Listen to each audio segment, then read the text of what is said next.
No one listens to me because I'm not super famous. I don't go to like every fucking tournament and beat everybody because I have a job and responsibilities.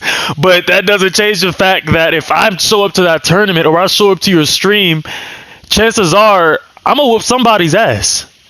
You know? And I'm not saying that to be arrogant or to be cocky, but I've proven it time and time again, not to other people per se, but more importantly to myself. I used to really doubt myself and my abilities, and that's why I resonated with Zenitsu's character so much. But I put in the work and started training, and like well, there's a reason I'm making this tier list. And I said that to say this. If you guys are looking to learn more about this game and to become better, I'm gonna start a Hashira Academy, and I'm gonna post a video on that when I do that, and I'm going to use that time to teach and educate you guys on this game because I'm very passionate about it and its mechanics because it's the first fighting game I've ever been good at. So I'm very, very, very passionate about this shit. So I'm not gonna just give you guys bullshit or say hot takes for clicks or whatever. I don't give a fuck about that. I'm making this content because I love this game.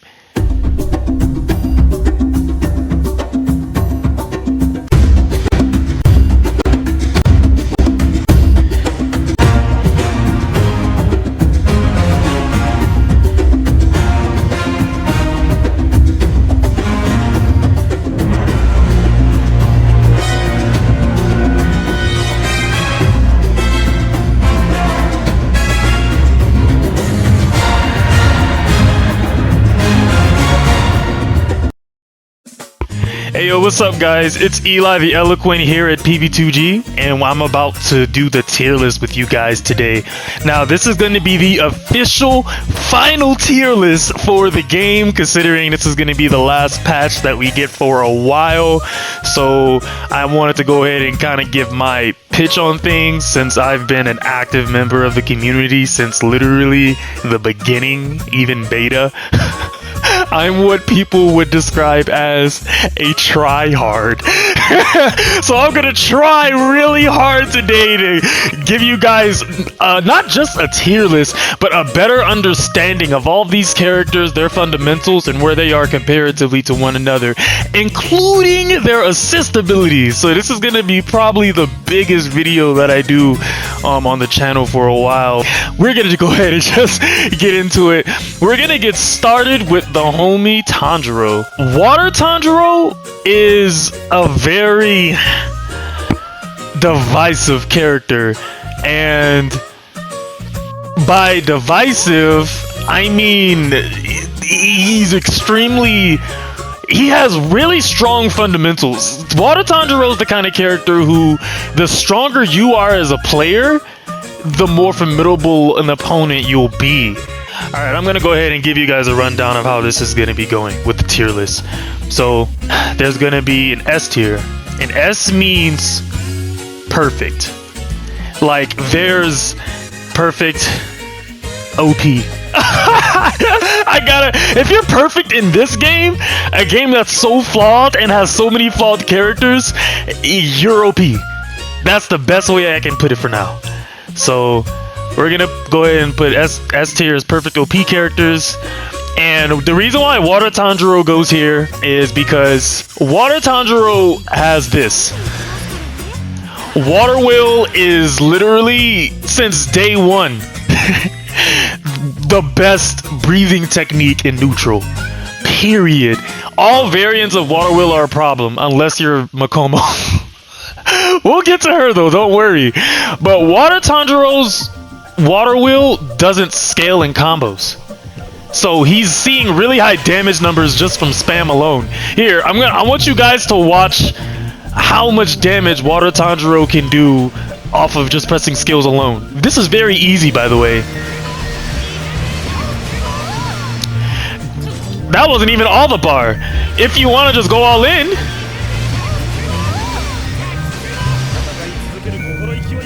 okay. Are you guys seeing the problem here? Water Will is an extremely powerful tool because it doesn't scale off of combos. However, not only is Water Will an extremely good move for like cutting people off and sort of stealing turns, but It also has invisibility frames on startup. And it has a lingering hitbox that makes you damn near unapproachable. Water Tanjiro has 2 neutral dominating moves. So already, if you're playing a Slayer, or God forbid, a Demon, you're gonna have some issues closing in on the homie. Homeboy will wet you up for real.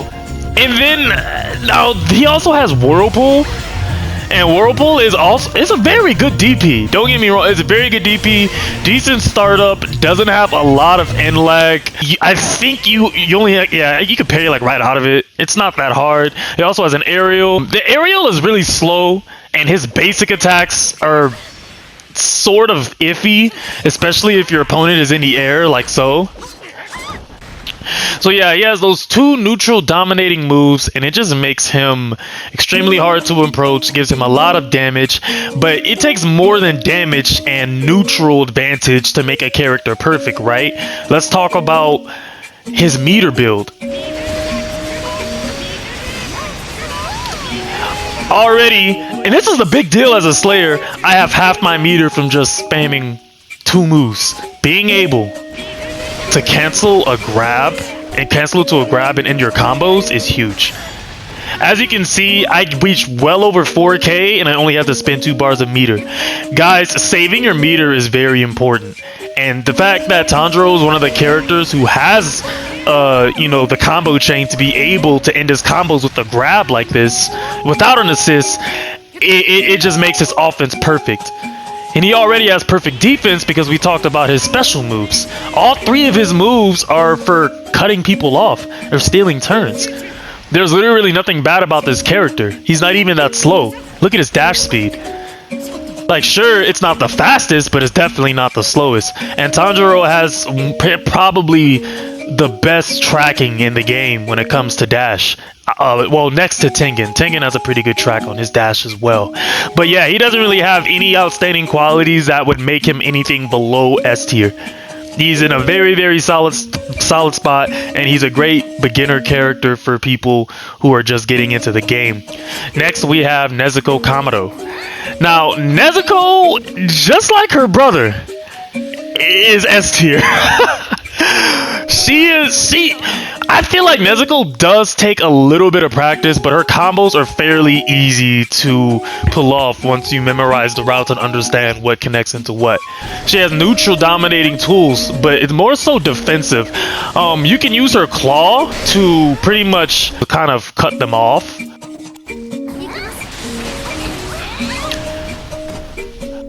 She also has her stomp.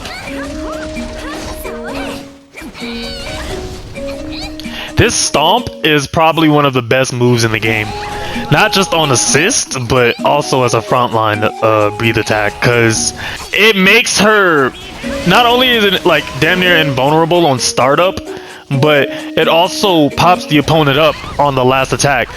So even if you cancel into it, if they get touched at all, they're going to be bounced. So the best thing to do when you're getting hit by this attack is to hold block. See? It reset the combo. It's one of the sneakiest cancels in the game, and it's very easy to miss if you're not paying attention. Nezuko is great at checking people who don't know fundamental play. She really is a noob stomping character. If you're struggling against Nezuko's, you probably have to practice your defensive fundamentals. Just like if you're struggling against Water Tanjiro, you probably have to practice your offensive fundamentals. That's the thing about these two. You can tell they worked on these two first because they had a game plan. But the older these characters get, well, you'll see. You'll see what I mean. They spent more time on certain characters than others. And I feel like this game, toward the end of its lifespan, it didn't get the support that it wanted. And that really killed it during its highest point, which was when Akaza first dropped. But that's a story for another video. But yeah, Nezuko's fucking S tier. I don't even... if you play the game, which is probably the only reason why you're watching this video is if you already play the game, you would know that Nezuko ain't nobody fucking with Nezuko. I shouldn't even have to explain why this character's fucking S tier. She has area denial on all of her fucking moves, a DP that she can fucking get a cinematic so you can't like call out of that shit, like bro, like, and she's building meter fast as shit. The only thing there is, however, Nezuko does have a flaw. This, her heavy attack is so fucking dookie water. It's so bad. I can't really show you guys because I'm not in a real game, but it drops a lot. It's really buggy, and there have been a couple times when I've used it and it literally went right through them. I can't make this shit up, bro. But yeah, man, Nezuko's S tier. She goes hard. Next on this list is Sakonji. Sakonji is in a really interesting spot right now because at the very start of the meta, he was on top, but I think that people didn't really know how to play. Sakonji's another one of those characters that punishes people who have bad fundamentals, but mostly on offense. I feel like if you have weak defensive fundamentals, he can't really capitalize on that because he has like super slow freaking attacks. They have really good reach though, but you can't cancel out of a lot of them. And God forbid you miss any of these attacks. Oh, look at this slow ass man, bro. Sakonji's getting bodied. It's a good thing for Sakonji though that he has the highest defense multiplier in the game. So for those people who don't know, these characters as individuals not only have different damage multipliers, but they also have different defense multipliers, meaning the amount of damage that they take is reduced by a certain amount. I'm gonna post a chart here as I'm editing it in the future. Hey future me. But yeah, Sakonji is extremely tanky. He can take a lot of damage and he gives you a lot of time to think. That's the thing about Sakonji players. If you sleep on this motherfucker, he will body you. It doesn't take a lot of hits for him to do dumb damage to you. Look at that shit. I still got hella breath, still got hella energy, and I did damn near 20%. He's a good character, but he's not a great character. That's why I would have to say Sakonji is B tier. He definitely does too much damage to be in C. However, he doesn't do anything too special, I guess you could say. There's no reason to play Sakonji over other characters besides the fact that he's really tanky. And honestly, you kind of be holding yourself back with this character because he doesn't have a DP, he has this. There is nobody, I promise you, nobody at a high level play that's about to fall for this trap. You can say whatever you want to about using it in the middle of combos and shit and setups or whatever, okay, cool, you got that. But what about its intended purpose? It's a waste of a move slot. It's not very good. It just didn't age very well. The way this game became and the way the characters progressed, this trap just didn't age well at all. So yeah, the homie is a B tier, and we can define the B tier as average. Oh nah, we can just say good.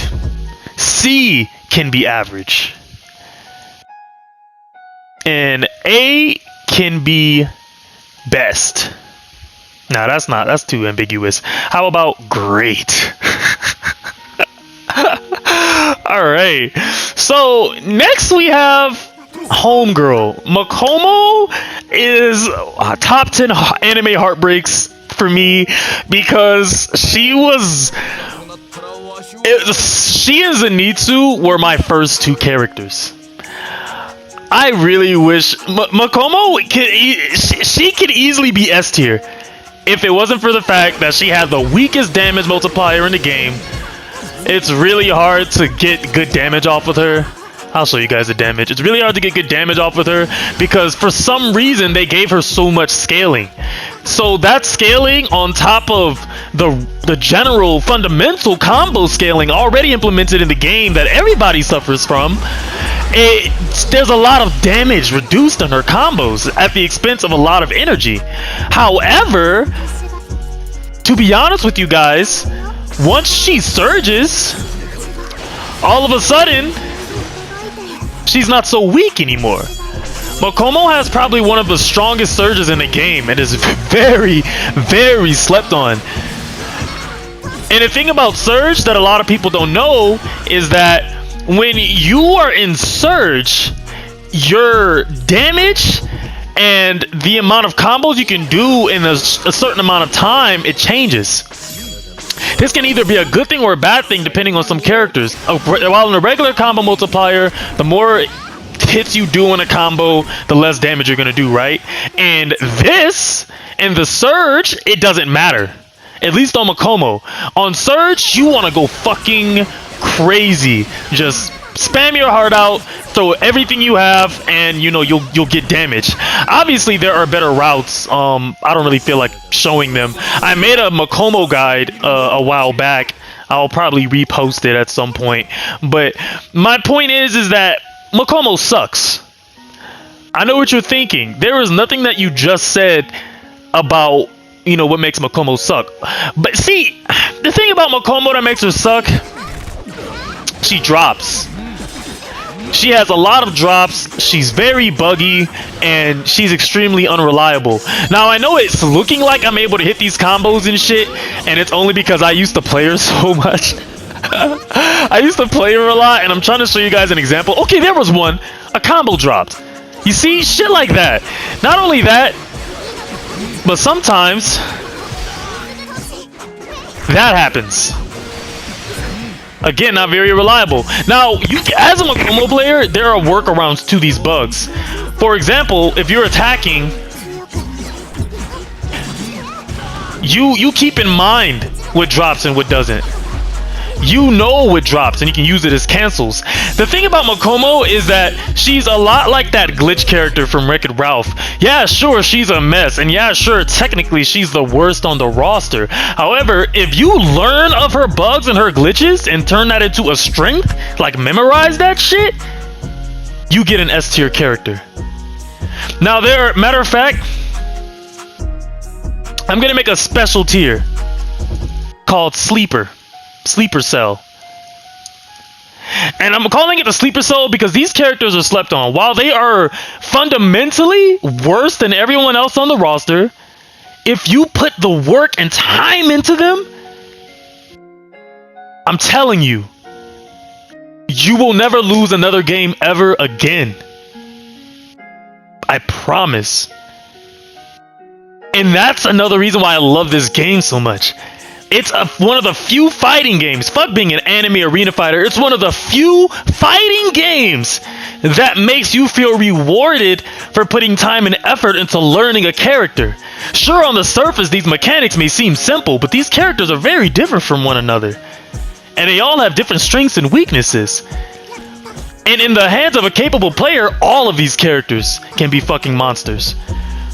But for this tier list in particular, I'm going to make a sleeper cell for the characters who aren't that easy to pick up, takes a really long time to learn, so a lot of people won't know about the potential these characters held. Because they haven't seen it. Or there's maybe 2 out of 10 players in the community who play these characters on that level. I've only ran into one Makomo player in my entire career, and that person was terrifying. Although that was back when I was just a 2-star. I would probably body him now, but but we'll get to why I say that. But yes, Makomo is a sleeper cell. Worst character in the game on the surface, best character in the game if you put the work in. And I say she's the best character in the game if she put the work in because assuming you have all your tools, she's fast. She has a move that can cut dash off, like so. Well, sometimes. I mean, there you go. That's why I put her in sleeper cell. But she also has her water DP, and her water DP, you know, it goes through everything. There's nothing that's gonna stop this character. You dig? She's hitting you. Period. Really good way to start combos. And a lot of people don't know this, but it's also one of the only, Jesus Christ, one of the only moves in her kit that can combo into her ult, guaranteed. So if you're ever playing Makomo and you can just feel the drop coming from the bottom of your neck, use the flowing dance. It'll catch them. It'll catch them every single time and guarantee an ultimate if you have it. Well, maybe not every single time. I wouldn't bet money on consistency when you're playing this character. And while I was talking about mastering this character and bringing out their potential, I'm not the player who did that. You know, I'm not the one who pulled that sword. You know what I mean? I'm not the Arthur for Makomo. I'm the Arthur for Zenitsu. I pulled that sword, but not for Makomo. I couldn't pull the potential out of her, so I had to give up on her. But I've seen people who have, so I can attest to her strength when trained. Next on our list, we have Sabito. Oh, yay! Oh god, I sounded like a schoolgirl just now. We have Sabito and the homie OG Zenitsu. Now, I don't know if everybody calls them these things, but me and my friend circle, we separate the two with OG being the original characters and ED being the DLC characters that came afterward. So we have Sabito first up. Now, Sabito, low-key, a lot of people about to be thrown by this shit. But I'm gonna keep it a $150 stack, 130,000 bucks. Sabito's A tier. Sabito is a fucking monster. I would put him in sleeper cell, but he's too good for fucking sleeper cell because Sabito does have a regular amount. I've seen a fair amount of master Sabito players, you know. I'm just gonna shorten it by saying GM. Whenever you hear me say GM, that means Grandmaster, and Grandmaster means like top ability for that character, assuming that, you know, they're trained. Because again, like, you know, when you really train in this game, it don't matter who the fuck you're playing. If you learn them, you'll be a terrifying force. Sabito is one of those characters though that you don't really have to learn to the fullest extent to get crazy good damage. His flowing dance is a really good tool in neutral, especially aerial, and I don't feel like a lot of people know it. His cancels are fucking elite. Like, Sabito is slept on. A lot of people say he sucks, and he did in the beginning, but they buffed homie. They buffed homie, and they made his heavy charge a lot faster, which is absolutely insane. You got a full power charge, right? And let's say someone's guarding. You put them in a guard lock, boom. You can't guard against Sabito. A good Sabito will teach you not to hug that block button. A good Sabito, you'll try to find a way to fight them without blocking.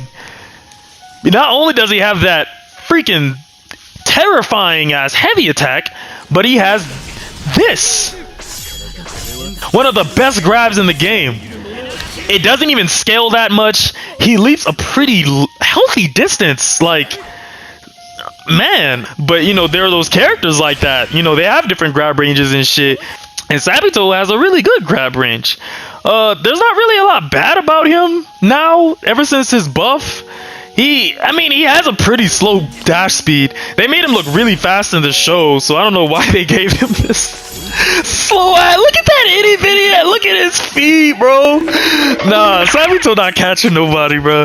He has a really bad dash, but it's okay because not only does he have a really good defensive game in neutral with his flowing slash, but his waterfall basing comes out really early as far as frames go, and to top it all off, he also has a really good DP if you can hit it. This DP is really good in scaling because it doesn't take away from your combos a lot, so you can slip this in there and get a good amount of damage off. The bad thing is if you miss, you're probably screwed in a high level game. It has a lot of end lag on it. The startup on it is a tad bit slow, so you kind of need to be leading your opponent a little bit if you're gonna try to pull it off. Another good defensive tool that he has in neutral is the fact that just get good. And what I mean by that is dash is trash. So remember that, kids. Dash is the only time you should be dashing is if you're moving out of the way of a close attack and you're like within range to pump fake them. Dash, you're probably not gonna land them a lot in a high level play, but it is good to constantly be using it though. It's free. It's free, guys. Don't just run around like this. Don't be an open book to read. Like, do this. Or if you're me, do this. I do both. I do everything.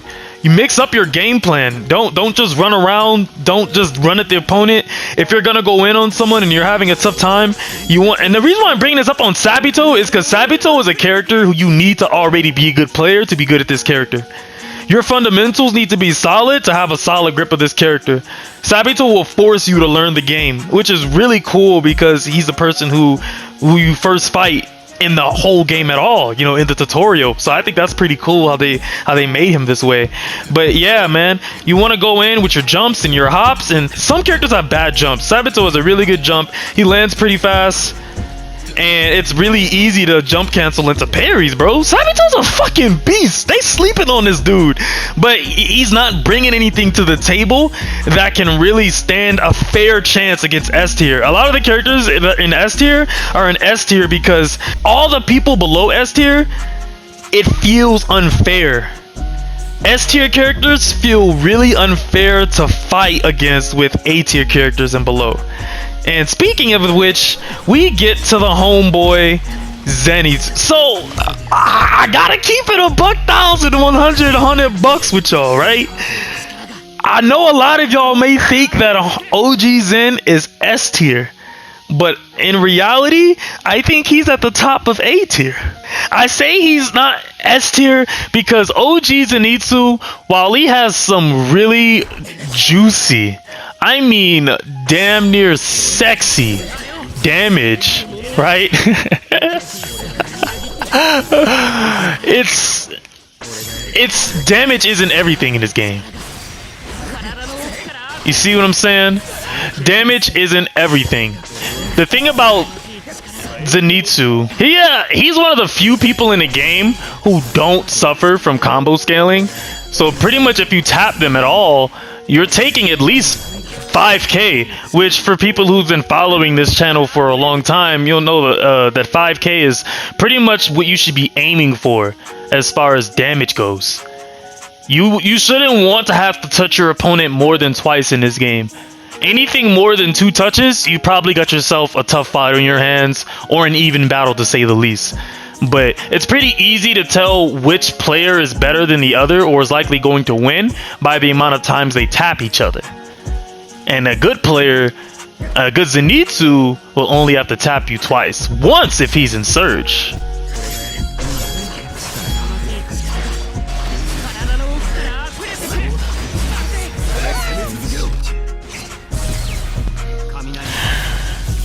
Another thing about Zenitsu is that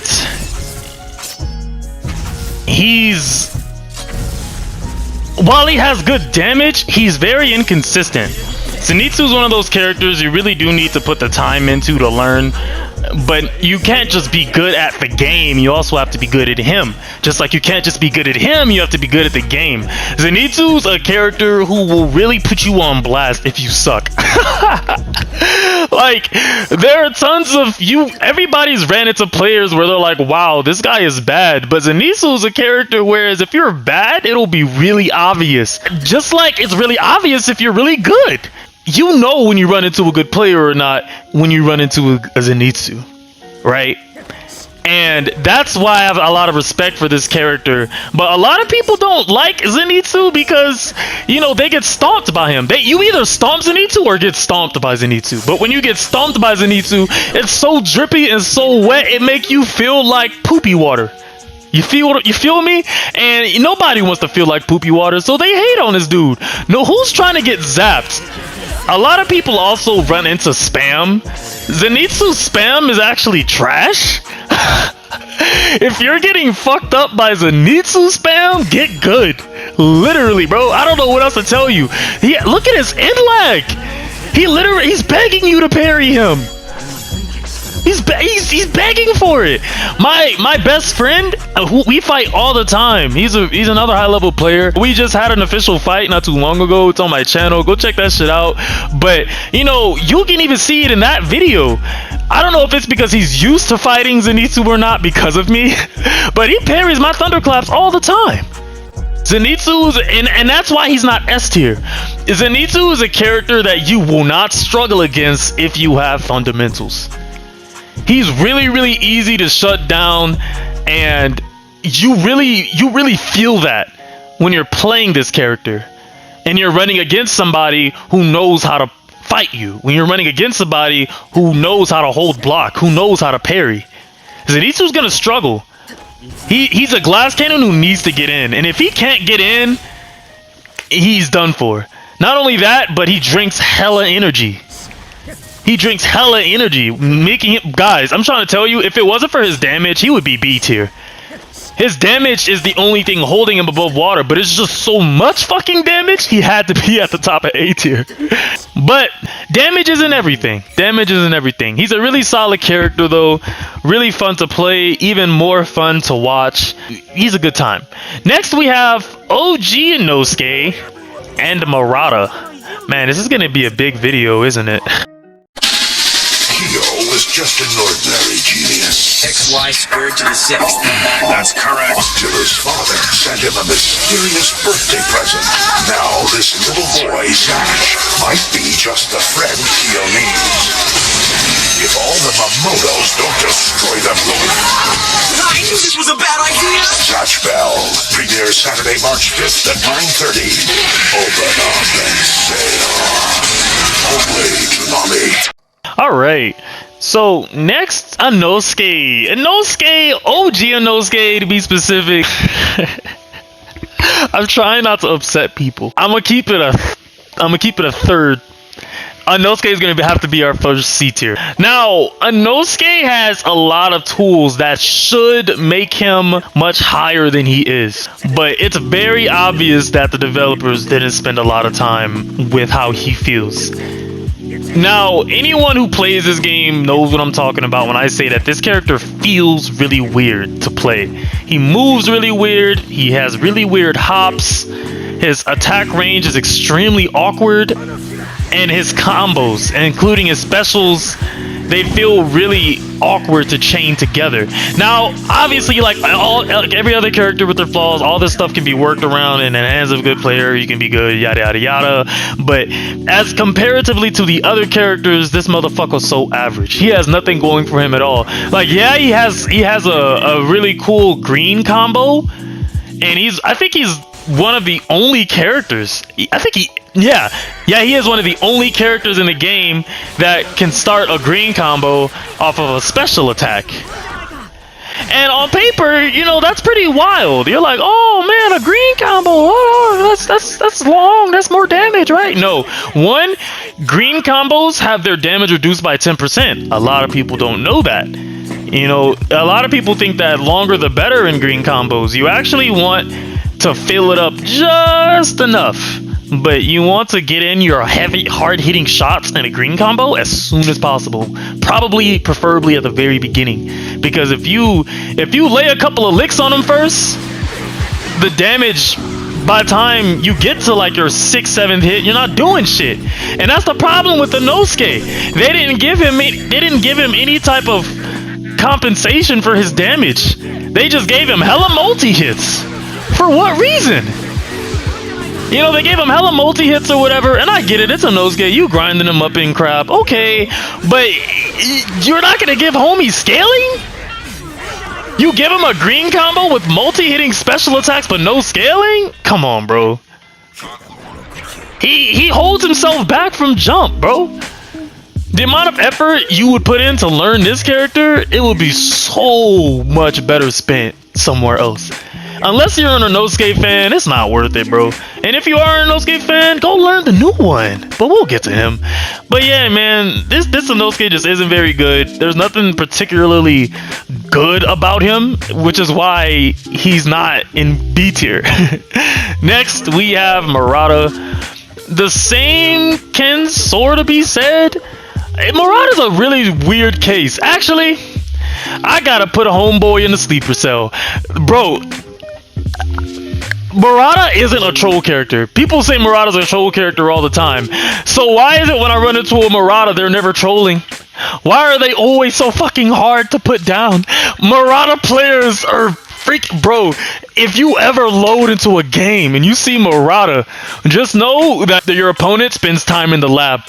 Just know that your opponent has been studying. They've been studying characters, frame data, all that stuff. Murata players are fucking chess club kingpins. Like, I can't even put it into words. I'm sure at some point I'll upload an official fight, including a Murata player, to the channel. But until then, y'all just got to take my word for it. I always say the absence of evidence is not the evidence of absence. He has Water Wheel, of course, which is a pretty good ability. A lot of people, for some reason, don't know this. For some reason, question mark. But his Water Wheel can be, if you hit the input again, he'll pull back. But he doesn't have delay on that shit, bro. Murata's a fucking... I hate this character. I hate fighting. He's really unpredictable and his moves are wonky and have deceptively large hitboxes. Murata got fucking reach, y'all. He's boxing. And don't get it twisted, bro. Homeboy has priority. Homeboy has priority. Like... there isn't a lot of moves in the game that's beating Water Wheel, even Murata's. A Water Wheel is a Water Wheel, folks.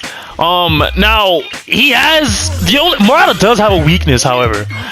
I feel like his damage is a bit lacking because of the way it scales. Because like a Nosuke, he has these multi-hits, but at the same time, he has really strong single strikes. And I've seen a lot of Muratas who use Murata Optimals, they just spam the single strike. But I don't play Murata, so I'm not going to sit here and make a video and tell you, you know, how to do that and how to get the most out of him. You might want to have to go look up a Murata player or something. But yeah, Murata is super strong. Definitely sleeper cell character. You know, when mastered, he's fucking shit up.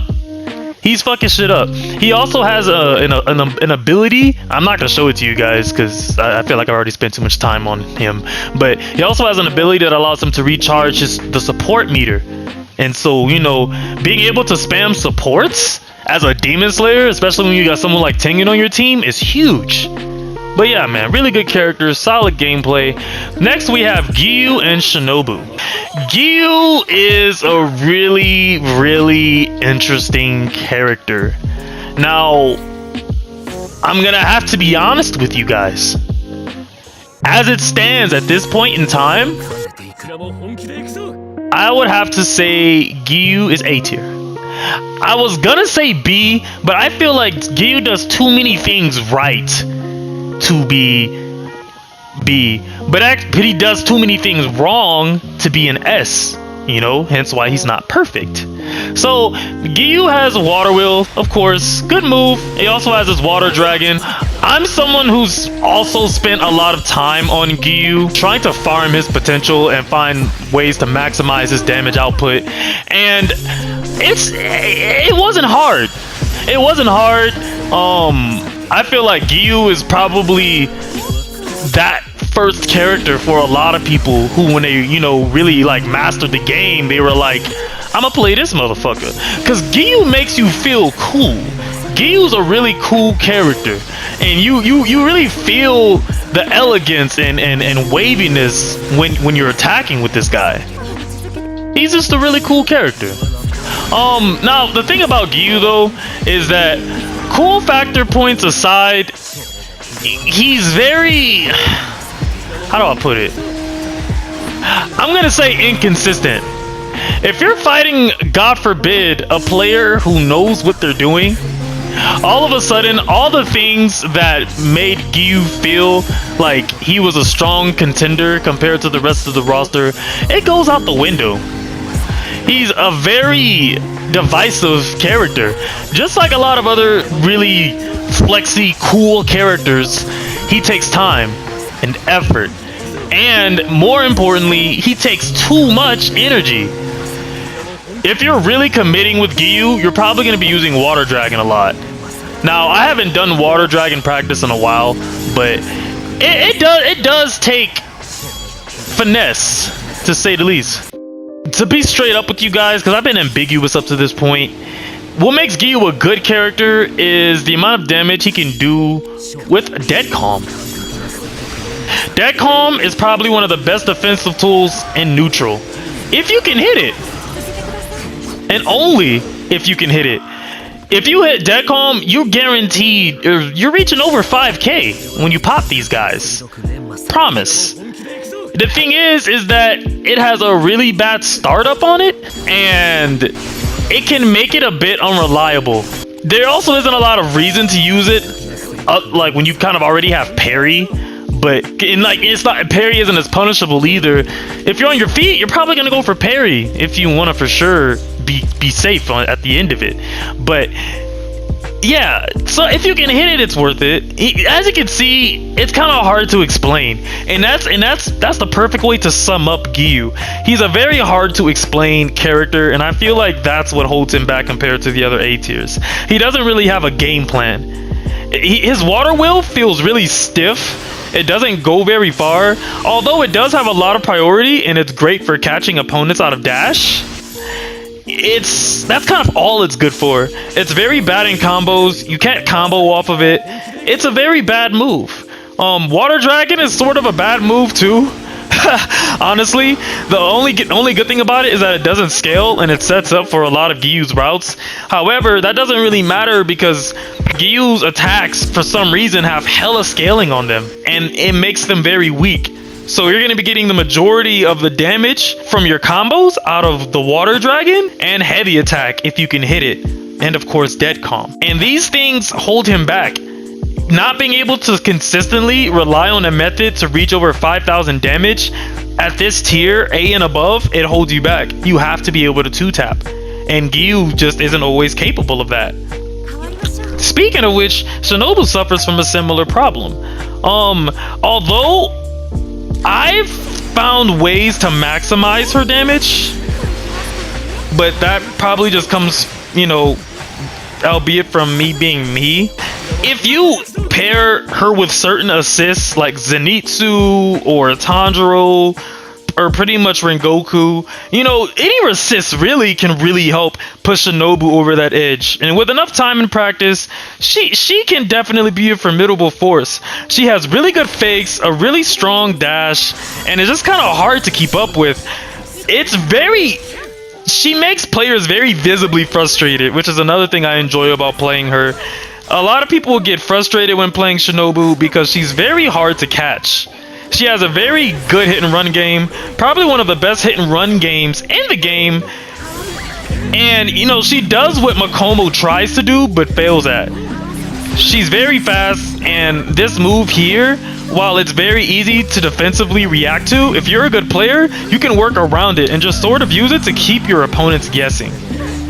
She's just a very reliable character if you're trying to invest in a hit and run playstyle. That being said, I'm gonna have to put her at second to Zenitsu on the A tier. A lot of people may be a little bit confused about why I put her so high, but she's almost a sleeper cell, to be honest. But the thing about her, why she's not a sleeper cell and why she's not in B tier or C tier, is because one, she has a very good assist. Even on the sidelines, you're feeling the pressure from Shinobu. Really good tracking. Being a good assist is very important in this game because, man, anyone will tell you the assists are extremely unreliable at times, but Shinobu will catch him 9 times out of 10. She suffers from damage scaling like a lot of other characters who have like really light attacks and are fairly light on their feet, but she also has poison. The poison's kind of irrelevant because it does as much damage as a regular special attack, just over time. So at the same time, you can keep that in mind when you're, it's not affected by scaling. So it's like a guaranteed, I'd say 100 damage or so, probably like 10%. She has her methods though. She's very strong. The reason why she's behind Zenitsu and why she's below S tier is because she really struggles against demons. Shinobu is trash against demons, all of them. All of the demons body Shinobu, except maybe Yushiro, but we'll get to him, trust me.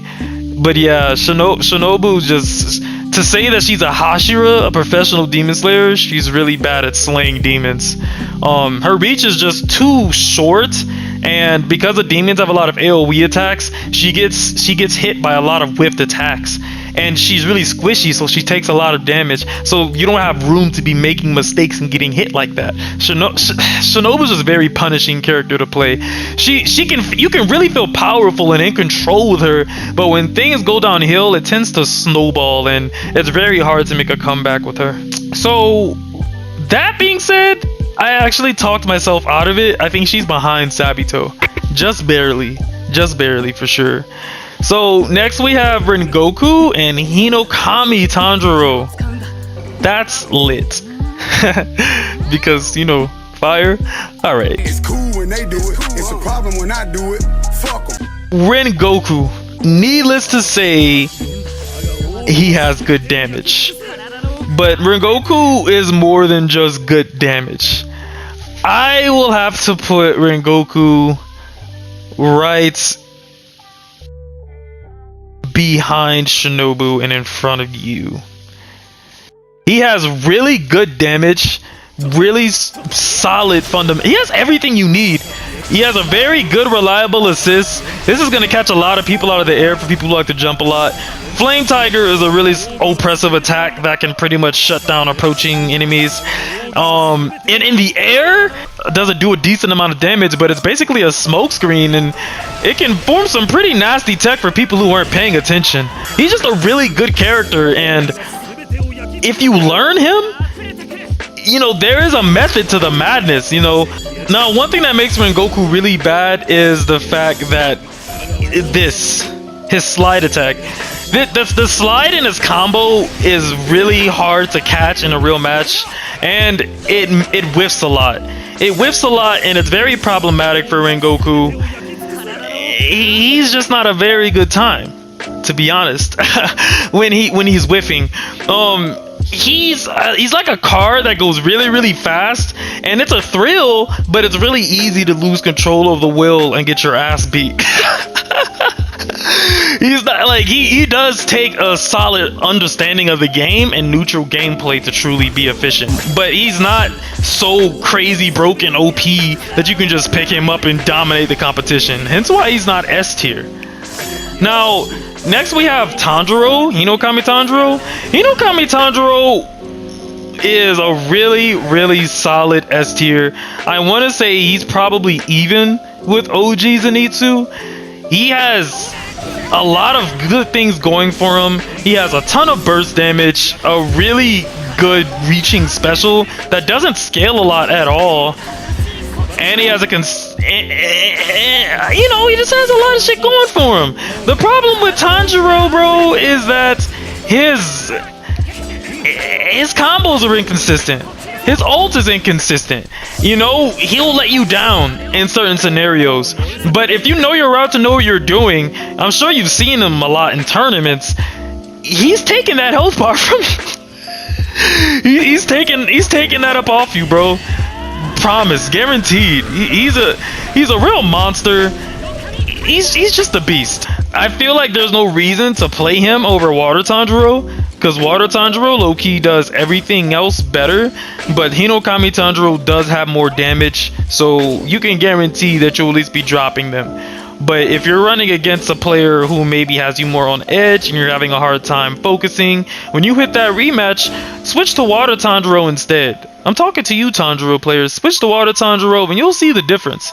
It's the same character, just a different game plan. Water Tanjiro is going to take advantage of pretty much you living and breathing. You know, Kami Tanjiro, on the other hand, it's going to be a much more fair fight. However, that doesn't mean that it's going to be easier for you to beat him. It just means that he has a more likely rate of killing you because of that extra boost in damage that he has. Sort of like the character himself, yeah? Oh man, we're almost done. This is a long video. Alright. On the next all-new episode of Zatch Bell, Better leave this one to us. Kyo and Zatch have their hands full with Baldro. He's got us, Keo! What do we do now? Sting seems to be in control. You ain't seen nothing yet. But who's really pulling the strings here? Come on. An all-new episode of Zatch Bell, tonight at 9:30 p.m. Flower power my foot. Only Toonami. We're just gonna skip over the Academy versions for, because, you know, it's the Academy versions. Now, I will say this. I feel like Academy Tanjiro's Ultimate has better scaling than regular Water Tanjiro. But I don't play Tanjiro, Water Tanjiro. So, the next character we have is Yushiro. We're actually getting to some demons now. Now, actually, I'm not even gonna jump into this because it's gonna be fairly short what I have to say about Yushiro. He's very easy to understand, but he has to say learning Yushiro is a daunting task is an understatement. This character, I can't put my finger on it. He's definitely a monster. I've ran into some Yushiro players who are consistent. They beat ass. He has all the tools you need. He has a stun. He has a sleep. He has a great dashing DP. A DP that not only dashes but goes through projectiles? Yes! However, his damage is bad. His damage is bad. He has turbo scaling. He builds bad energy. He struggles. He's struggling. However, he does too much. He has too many tools and too much utility to be average. And he's not completely helpless against certain players like Sakonji.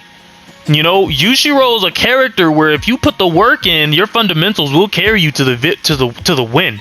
You just have to want it bad enough to jump down that rabbit hole. That's the best way I can put it. Yushiro is a sleeper cell, but he's a rabbit hole. So he's going to be behind the other sleeper cell characters because he takes so much. Actually, yeah, that's what I'll do. I'll sort the sleeper cells by the amount of time it takes to learn them. And like, just assume all the sleeper cells are like super powerful OG Super Saiyan God level. But, you know, the amount of time it takes to reach that level is, you know, the order that we're going to be putting these guys in. And Yushiro's definitely at the end of it, bro. He just takes so much time. I'm not about to do that. You not about to do that. Ain't nobody about to do that. Next, we got Yahaba, another straightforward character. Definitely gonna have to put Homie in sleeper. Homie is in sleeper and he is slept on. I think he's at the top, bro. I don't think he takes that long to learn. He's easy. Bro, he does really good damage. His specials do a lot of damage. They scale really well. Homie's a beast, bro. Homie's a monster. There's nothing particularly bad about him either. Like, yeah, you know, he has some moves that have end delay on them, but who doesn't? Right? I mean, except the S tier characters. But yeah, dude, Yahaba's just like, he slept on. Very strong character. I feel like the only thing he struggles against is other characters with projectiles. Or characters who have a lot of AoE. Characters who have a lot of AoE attacks like Tengen or Rengoku, you know, it's hard for him to slip away. And a lot of characters who have lingering hitboxes, like people, they do these things that just cover them from the rest of his attacks. Because his attacks do no damage. All the damage comes from his specials. Hence why they do so much damage. And, you know, it's really similar to Awakened Nezuko, but I'm gonna get to her. Next we have Susamuru. Fuck Susamuru players, first of all, and fuck Susamuru as a character. No offense, y'all. Now, Susamuru is a character that a lot of people defend. You know, learn, get good, all that type of stuff. Sure. Susamuru can be played around. It's not impossible. Okay. We've all done it. Anyone who's played this game at a high level has had to face a good Susamuru and eventually become capable of beating one. The thing about Susamuru, I'm gonna keep it 1,000 with y'all. I think she's S. I think she's at the top of S. But she doesn't really have any flaws. In order to beat a Susamuru player, you can't be better than Susamuru. You have to find a way to be better than the player. But it's like you're trying to be better than a player that has cheat codes. That's how it feels fighting a Susamuru player at a high level. She's very oppressive. And even if you block, you know, your characters will enter this sticky animation where you can't even push block, parry, nothing. You're just stuck. I don't know if it's a passive, I don't know if it's on purpose, but for whatever reason, when you block against her, you're just stuck. And, you know, you can't just call assists forever. You know, those are resources. Resources are limited. So when you can't call that assist and you're blocking, what can you do? That's what people talk about when they talk about how broken this character is. That's what people talk about when they're saying that Susamu is OP or that Susamu isn't fair. It's not that she's hard to play against. It's not that she's, you know, super strong, or that the person who's talking about how strong she is not that they're a bad player. It's not that they need to get good.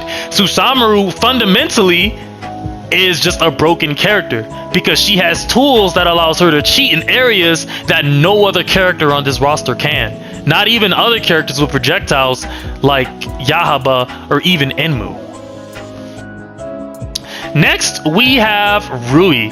Rui is a very divisive character. I feel like he... if you take the time to learn Rui, he's disgusting. This is a disgusting ass little boy when he's a GM. I'm gonna have to put him at the top of Sleeper. Actually, no. Because there are a lot of good Rui players and he's fairly consistent and easy to learn. I might put him in front of Zenitsu. I'm gonna have to. He has a lot of tools, a lot of things that hold him back. The only thing about Rui is that he's struggling with the characters in S tier. But all of these characters behind him, Rui bodies. Rui bodies. Nothing around it, no other way to put it. He's a good character. He has good normals, good range, good reach. The only thing bad about him is his scaling, but if you learn his routes, it won't stop you. Period. And those projectiles and those tools he has, it gives him an edge over these characters. Not even talking about the long range combat that he excels at, allowing him to punish on whiffs or even steal combos from you. Good character. Now we have Enmu. Enmu is an interesting character, and by interesting I mean frustrating, and by frustrating I mean I respect it.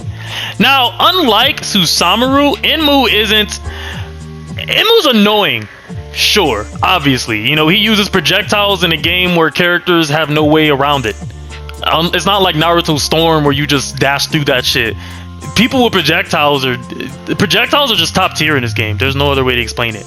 And Enmu's one of those characters who bodies. Now, Enmu's of course behind Susamu because as far as perfection goes, Susamu's more perfect because she's not just perfect, she's OP. Enmu, on the other hand, is really easy to play around. Well, not easy is an understatement, to be honest. I feel like against a good Enmu, any high-level player is going to struggle no matter who they are. Because Enmu forces you to play a different game.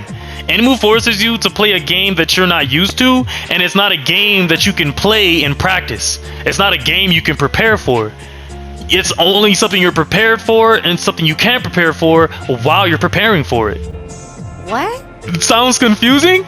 It's very confusing fighting Enmu because you never really know when it's okay to go in because he has so many different attacks and loops that just seemingly go on forever, and it really leaves you stuck in an awkward spot. Just wow, what a character. I think he's fine. You know, I think the only thing that makes him so OP is he has no end lag on his attacks. If they were to nerf if they were to give him more end lag on his attacks, give his grab a little bit more startup, just some startup. Damn, like at all. You know, he would be good. But I also feel like these changes would knock him down, not to A tier, but probably to B, because he has his two demon skills are essentially useless comparatively to the rest of his kit. You know, his entire kit revolves around setup, so those two moves are not only, you know, trying to fill a slot that's already taken up so well by the other moves in his kit, but it's also just a really bad setup move in general, and a character that's all about setup. So now you have two useless moves. So Enmu can either be the worst or he can be the best. There's no in between with this character. So if the day ever comes where he gets nerfed, Enmu mains are probably gonna have to move on because I don't think the devs are gonna have the capabilities to balance this one. Next we have the man, the myth, the legend. It's the original Pain Train, Akaza. Now, I'm gonna spend some extra time on Akaza. Akaza.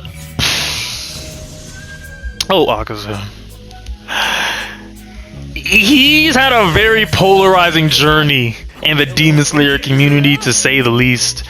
I'm gonna have to put my homie in S tier, right behind Enmu. Now, realize this tier list is in order, guys, from left to right, not counting the sleeper cells. I want you guys to think of the sleeper cells as S tier when mastered. However, so you can expect an interesting fight when matched against these characters. However, masters of these characters aren't gonna have a specific advantage like the masters over these characters. So these characters would still likely win, but these characters would struggle against these characters. Does that make sense? Hopefully that makes sense. Now, I said that to say Akaza completely bodies everyone down here, everyone right here, everyone right here, and everyone. Akaza, he's only struggling with these two because they can keep him out. He's a monster when getting in. He's a monster with getting in because he's literally one of the few characters in the game who can do this. You have a free approach. What Slayers can't stop. Look, what are they gonna do? Literally, what can they do? I mean, yeah, you can parry, of course, but then there's also Compass. Not only that, but you can parry after Compass. This move right here, Compass Needle, the best DP in the game. I don't care what anybody says. Fuck you, fuck your grandmother. Compass Needle is the best fucking move in this game, bro. Literally, anybody in this zone is getting popped.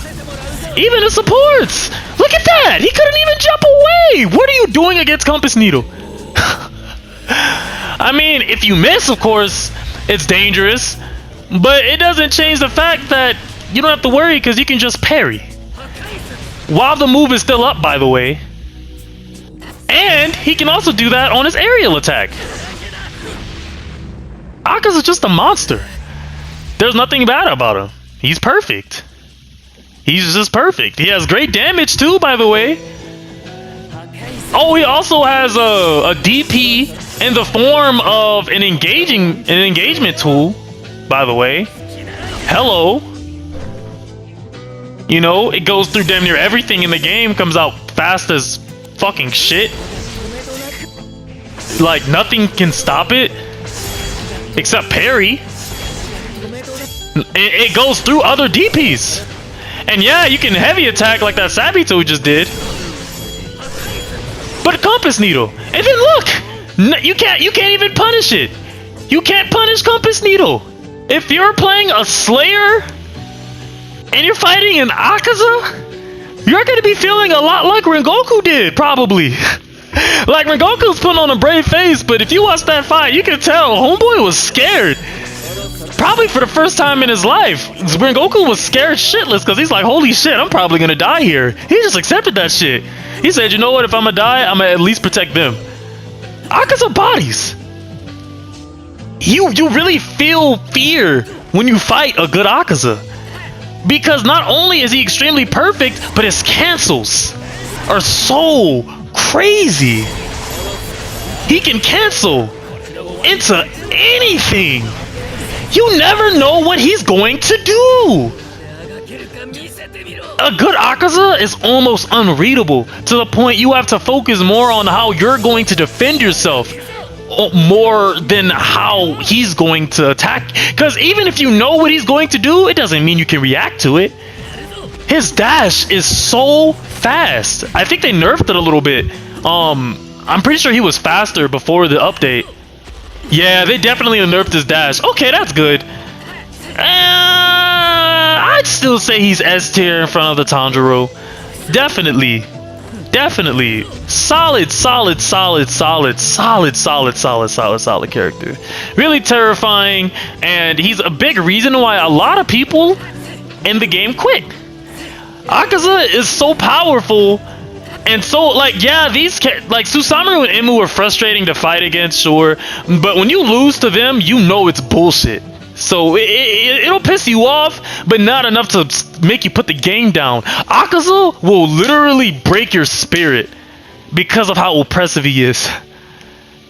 A good Akaza will just... They'll find a way to tear you apart. Very strong character. Very strong character. Alright, now we're getting to the good parts. We're finally on to the DLCs. I was waiting on this one. Alright, we can get started with the homie Tengen. Tengen is another controversial release that I feel like a lot of people can't really agree on as far as his capabilities. I'm gonna be honest with y'all though. I think that Tengen is a sleeper cell. I want to say he doesn't take a lot of time to learn though. So I'd say he's probably in front of Yahaba. Tengen's a beast. His damage has a lot of scaling on his attacks because like OG and Inosuke, he has like a lot of, you know, and multi attacks and shit like that. But what makes him a sleeper cell is his cancels.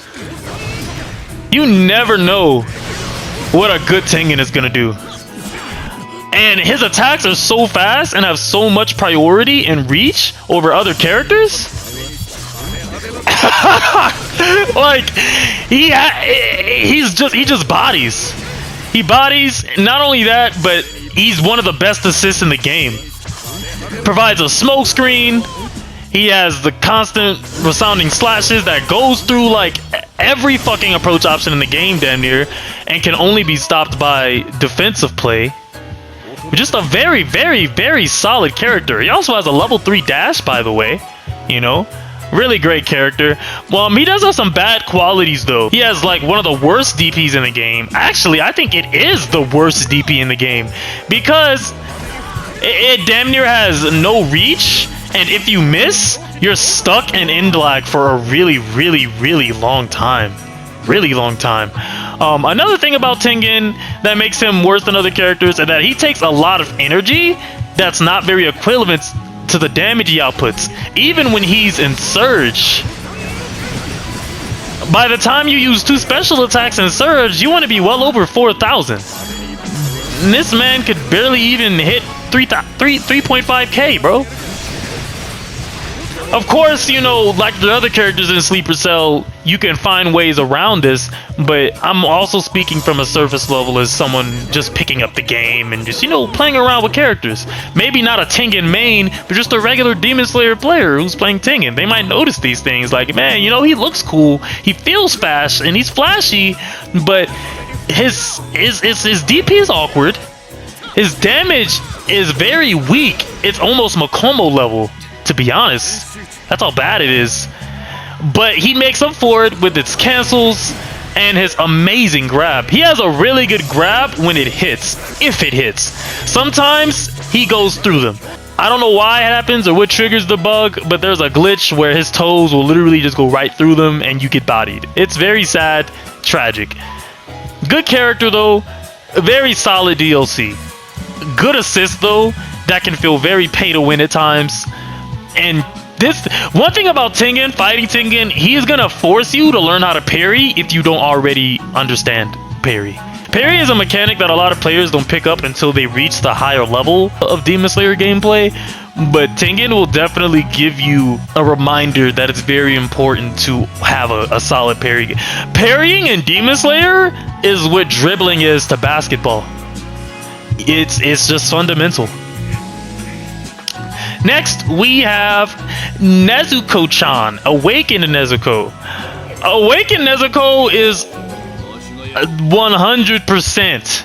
100% a sleeper cell character. Right behind Yahaba. Actually, Murata.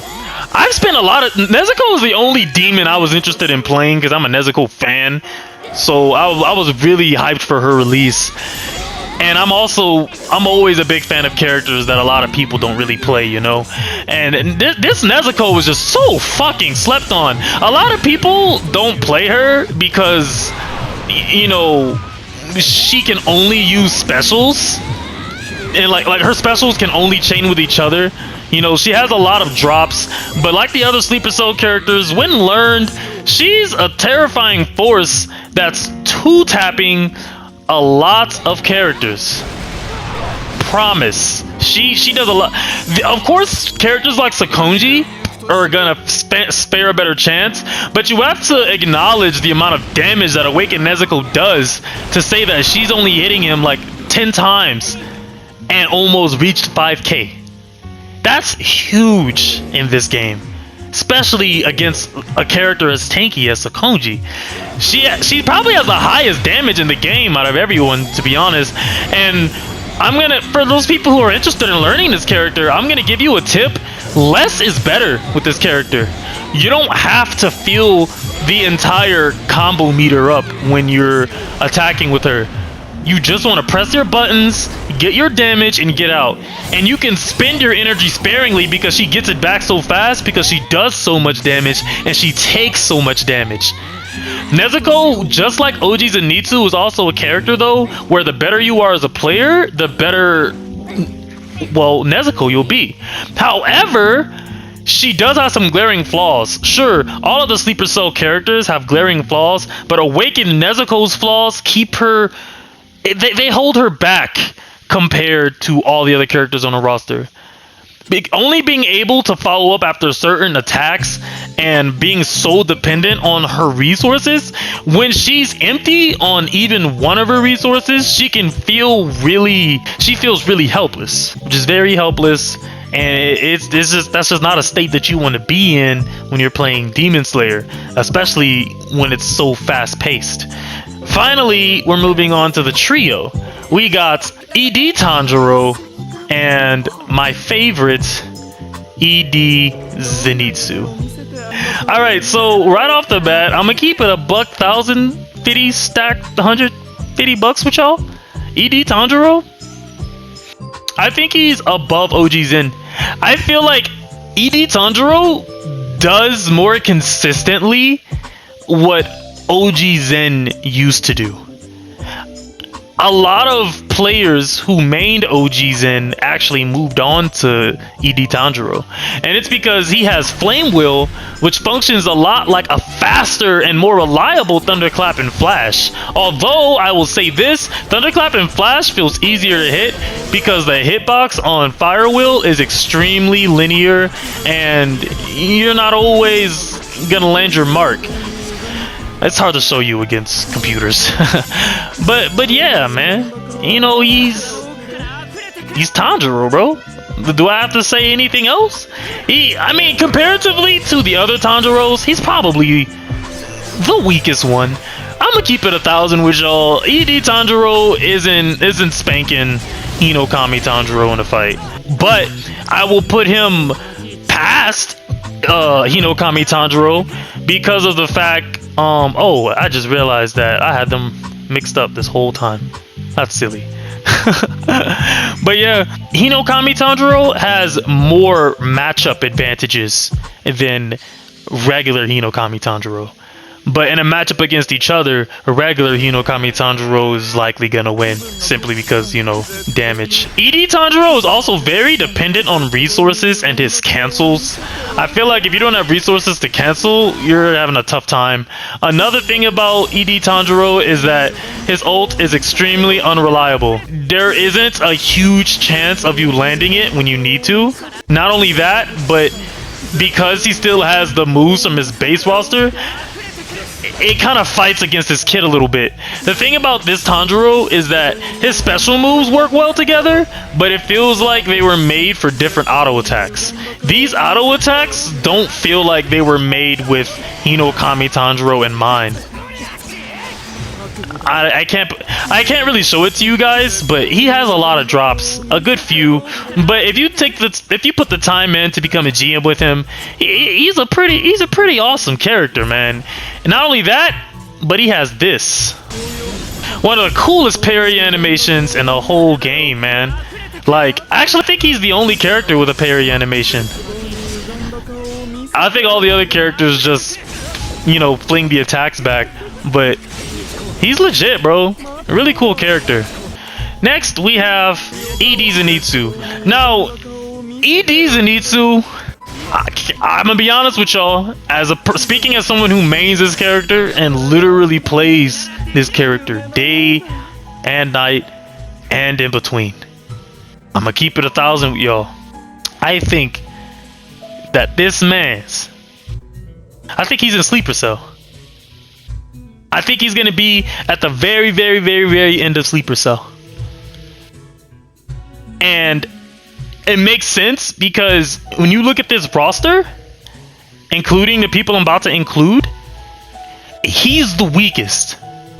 Or at least he starts off that way. But the more you train with this character, the stronger you get. However, I'm gonna be honest with you guys, training with this character isn't like training with the other characters. And I think that's why I love it so much and why I'm so addicted to this character and playing this character. ED Zenitsu is just very mobile. He has a lot of routes, a lot of room to go. I would say he's like a glass of water. He's a glass of water that never runs out. And it feels really refreshing to drink over and over and over again. Even on the bad days, even if it's hot and warm and you don't really want to choke it down, you'll feel refreshed. Because at the end of the day, whether you won that battle or lost that battle, you can see your progress, or you can see you're getting better. Or at least that's how I felt.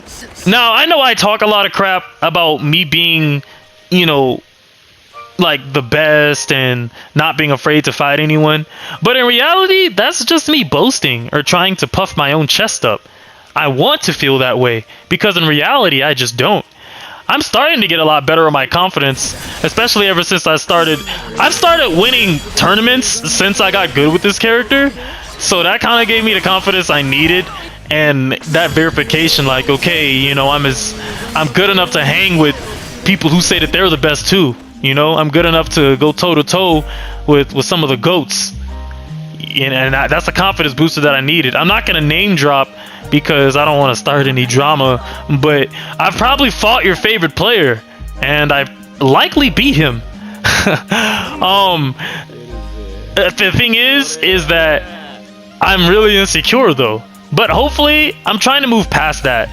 And that's why I started this channel. That's why I'm going to start uploading more, to help kind of build my confidence. But yeah, I said that to say this. ED Zenitsu is a character that if you commit to him, he'll commit to you back. He will hold you down, and if you've tried every other character on the roster and you don't know where to go next, try him. ED Zenitsu is a really, really good character that rewards discipline, time, and dedication. And I'm really proud to say that I made this character. Now, the thing about Zenitsu, ED Zenitsu, that makes him really bad comparatively to the other roster, is that he has a lot of drops. Actually, I'm going to be honest with you guys, every single move in my homeboy kit drops. All of them. And if your timing is messed up on even one button press, you're probably getting punished and you probably just lost the round. ED Zenitsu, that's the one bad thing about him. He isn't a character that allows mistakes. If all of these characters were mythical weapons, ED Zenitsu is Excalibur. And as the wielder of Excalibur, I can say we don't always get along. But when we do get along, actually Escanor. It's a lot like Escanor. Man, you could even say that I'm like Yugi. This is just a character that just doesn't deliver all the time. But when he does deliver, it's like a dream. When I'm playing this character in the zone, it's like I'm in a dream. And I can't say that I have that feeling with any other character. I can't say that I have as much fun learning any other character. And I think it's because Zenitsu makes me feel rewarded. One of the advantages that ED Zenitsu has is the fact that he isn't bound by a combo meter. In fact, I only have it turned on for the video, but I happen to play with display details off because they don't matter. At least not on this character. Because on this character, if you're on a different time than everyone else, on this, when you're on this character, you literally have to play at God speed. On this character, you're probably pressing twice as many buttons as your opponent. But if it's worth it or not is all going to depend on you and how much time and effort you put into training this character. That being said, who the fuck is going to put that much time and effort into a video game, right? So you're not going to find a lot of people who will play this character on the level that I'm talking about. And that's why I say he's at the very end of Sleeper Cell, because he's disgusting. He is really, really disgusting, and he's just slept on, man. He has a lot of good cancels too when they work. As you can see, even if you press everything on time, sometimes the moves just won't hit. Truthfully, he needs a buff. I feel like some of his hitboxes are a little bit too small, and it can make this character a little bit too technically demanding. He's literally the hardest character in this game, and I will stand by that. But he's flashy, and whether you're playing him on a high level or not, at least you can say that you look cool.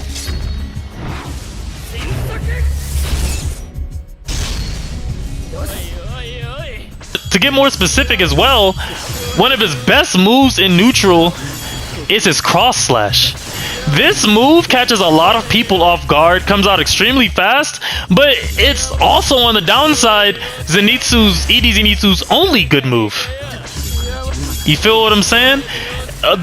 His thunderclap and flash, while it goes through projectiles and travels fast, it comes out very slow, and there are a lot of, while it beats projectiles, there are a lot of physical attacks that cancel it out or beat it altogether, making it a very bad move to use in neutral compared to the OG Zenitsu's thunderclap and flash. We also have his encompassing slash. It's not a bad DP. It's probably one of the worst DPs in the game, sure, but it's not a bad DP by any means. I feel like any DP in a fighting game is a good one, unless you're a Makomo. He also still has the same top tier heavy attack that allows Zenitsu to stand a better chance against demons than the others because of its reach.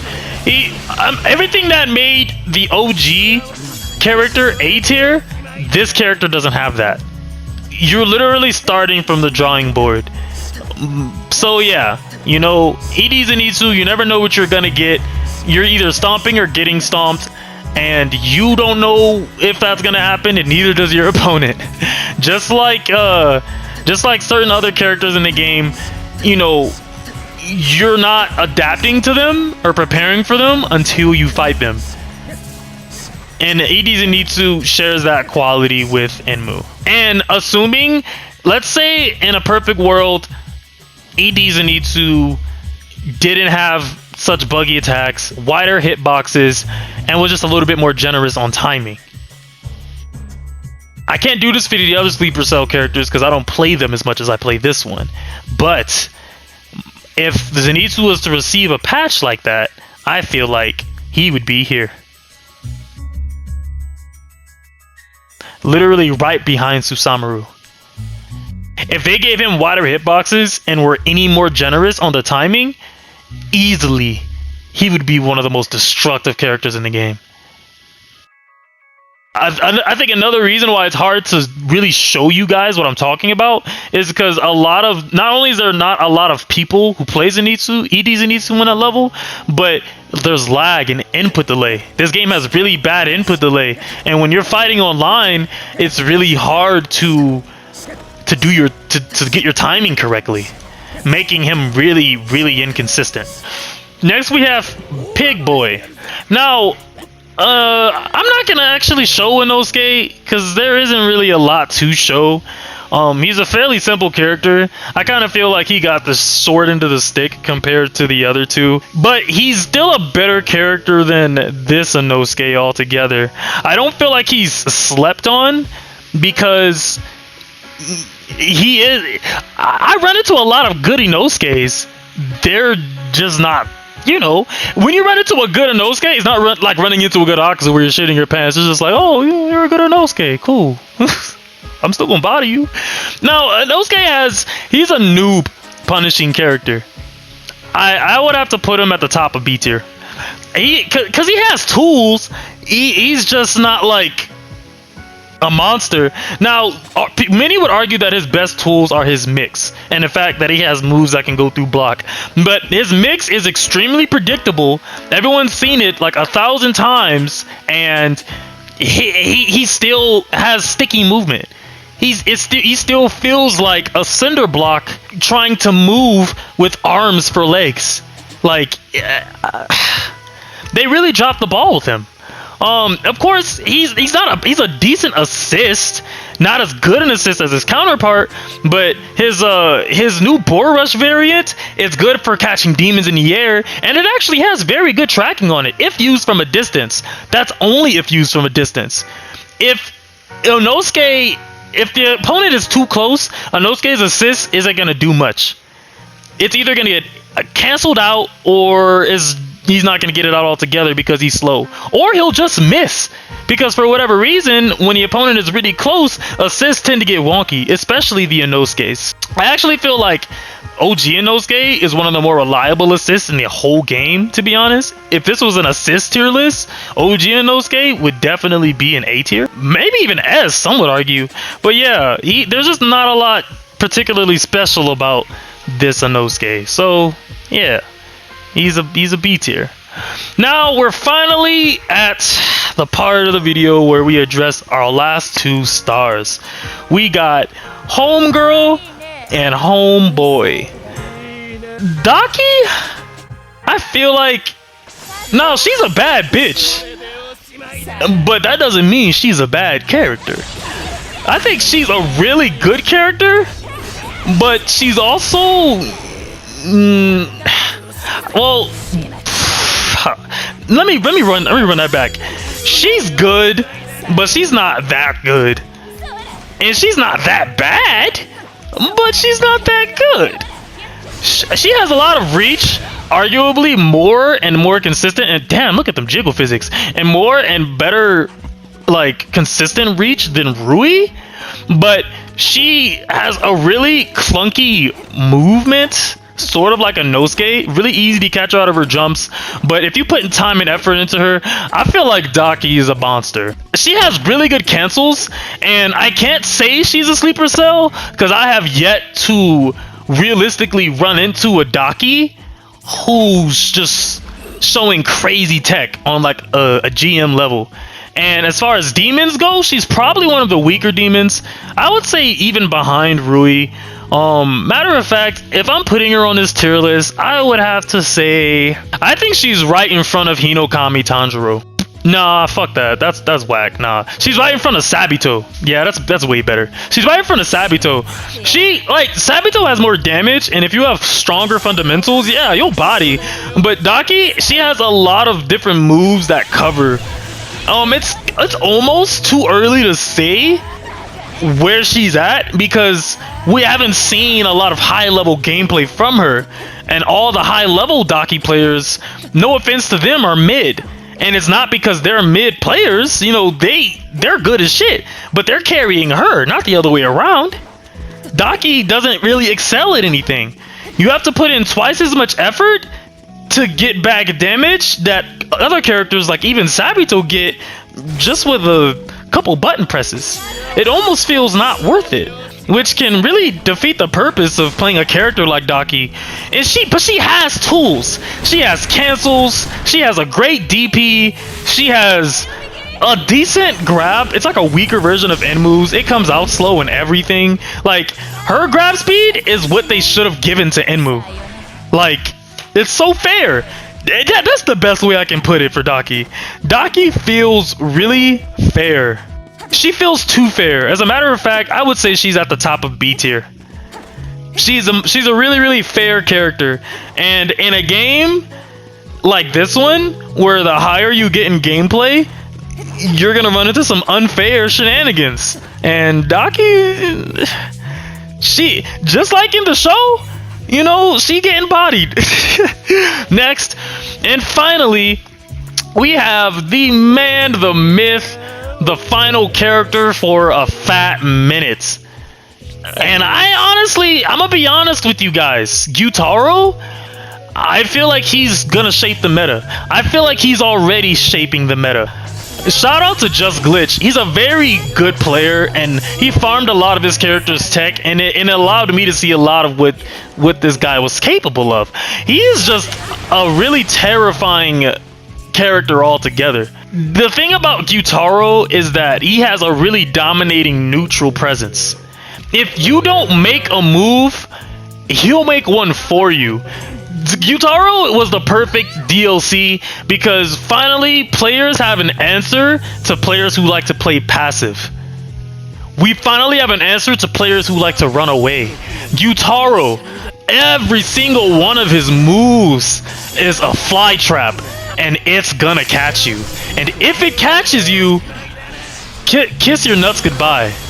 Gyutaro is just a very, very dominating presence in neutral. I would have to say, it probably is too early to say where he is on the tier list, because I'm sure as time develops, he's gonna, you know, we're gonna see even more from him. But it looks like, unlike his sister, he's only getting better.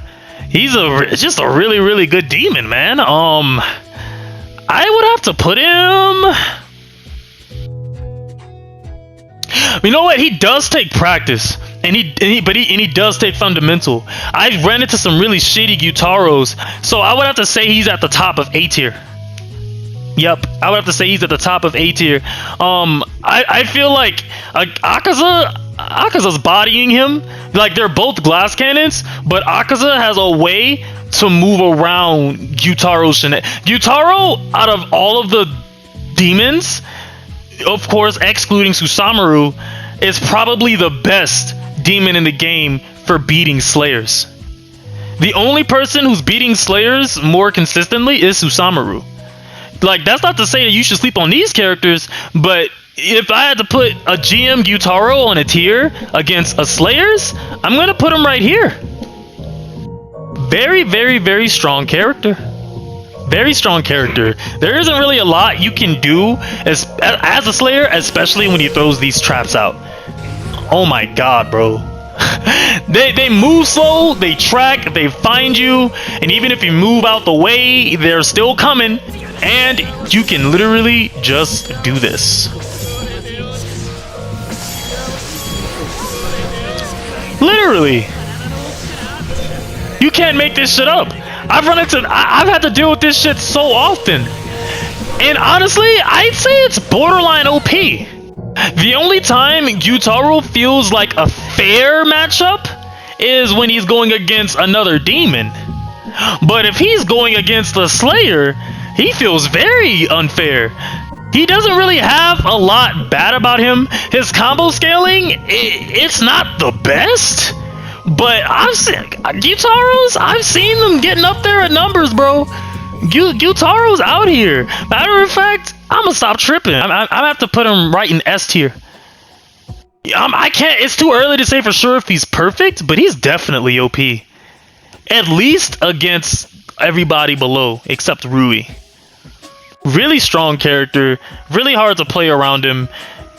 Man, just a really good DLC. But you know, he also does take some time to learn. You know, you can't, but it doesn't take a lot of time. I haven't tried to practice with him yet, so I can't tell you how hard he is to pick up. But he didn't feel that bad to me. So yeah, man, that's my tier list. Hopefully you guys liked it. Do you agree or do you disagree? Literally let me know in the comments below. I love hearing from you guys, and I'm literally obsessed with talking about this game. So if you're trying to go back and forth in the comments, bro, you found the right one, because I'm always ready to debate for that shit. If you want to be featured in a blood battle like the one I uploaded a few days ago, subscribe and comment below. This game can be a lot of fun to play and watch when you're playing with other good players who just want to have fun. Anyways, that's all I have for you guys today. Thank you so much for tuning into this video. I know it was a really long one, so thank you for bearing with me. So I'm excited to see you guys next time. Praise be to God. Love thyself. Peace out. Thunderclap those fucking speakers. Ay, ay, ay, yeah. Ay, ay, ay, yeah. P-B-2-G. You can't fuck with me. Let me bust a freestyle at the ending. First form, spitting fire. Hinokami heat. I'll get this song. Let the